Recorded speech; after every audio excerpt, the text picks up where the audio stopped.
Et oui, bonjour à tous, c'est Fredo Domino et on se retrouve pour une nouvelle session d'analyse de parties d'échecs qui s'est déroulée lors du tournoi d'arène de Rapide. J'ai les blancs, mon adversaire a les noirs, j'ai un meilleur classement Elo que mon adversaire et on en arrive au 14e coup de la position. Et dans cette position, les noirs ont joué pion E5, attaquant mon cavalier, donc en D4. Si on fait le point au niveau de la position matérielle, c'est totalement égal, c'est-à-dire une dame chacun, deux tours chacun, deux fous chacun, deux cavaliers chacun et 8 pions chacun.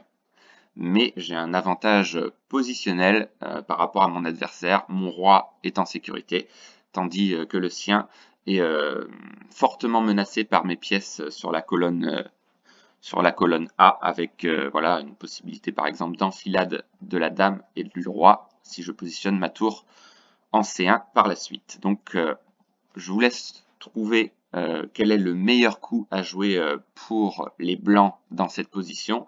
Je l'ai trouvé ce coup assez subtil, donc je vous laisse réfléchir et on se retrouve tout de suite pour la solution.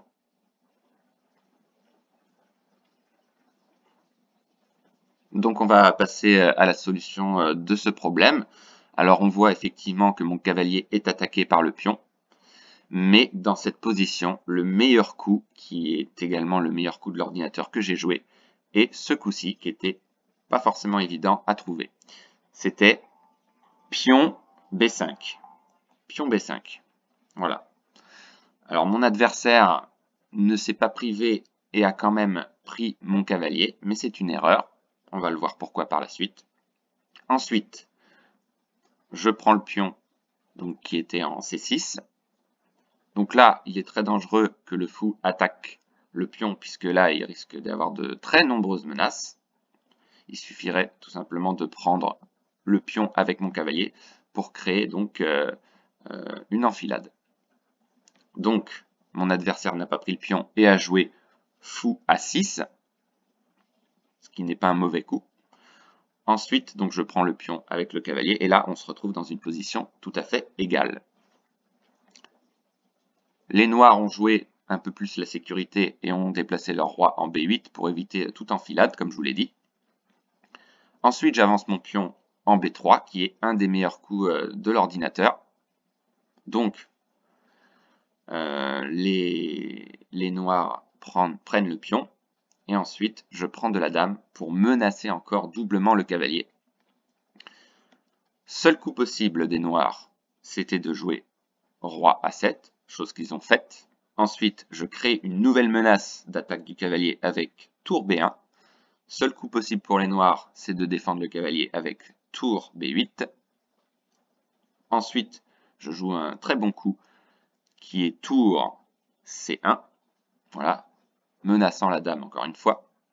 Et là, les noirs ont fait une terrible erreur puisqu'ils ont joué ce coup qui est fou C8. Et ça, c'est une terrible erreur. Pourquoi? Je vous laisse trouver la solution, mais il y a un coup qui fait mouche, puisque voilà, je remporte définitivement cette partie suite à cette énorme erreur. Donc on va passer à la solution de ce deuxième coup, qui est beaucoup plus facile à trouver. C'était tout simplement une magnifique fourchette royale avec cavalier B5 faisant échec, et donc gain de la dame. Et donc mon adversaire par la suite a abandonné. Donc voilà, une très belle partie bien maîtrisée de ma part. On va revenir en arrière dans la position initiale. Et le meilleur coup à jouer dans la position présente, ce n'était pas de prendre le cavalier avec le pion comme mon adversaire a fait, mais c'était de jouer tout simplement pion C5. Et sur pion C5, la position est encore égale. Voilà, j'espère que vous avez aimé cette analyse et on se retrouve très vite pour d'autres sessions de problèmes d'échecs. Néanmoins, cette position est donnée comme l'ordinateur comme étant un avantage quand même positionnel pour les blancs. Donc sans erreur de ma part, je remportais de toute façon cette partie. Voilà, donc on se retrouve très vite pour d'autres analyses. Ciao, ciao.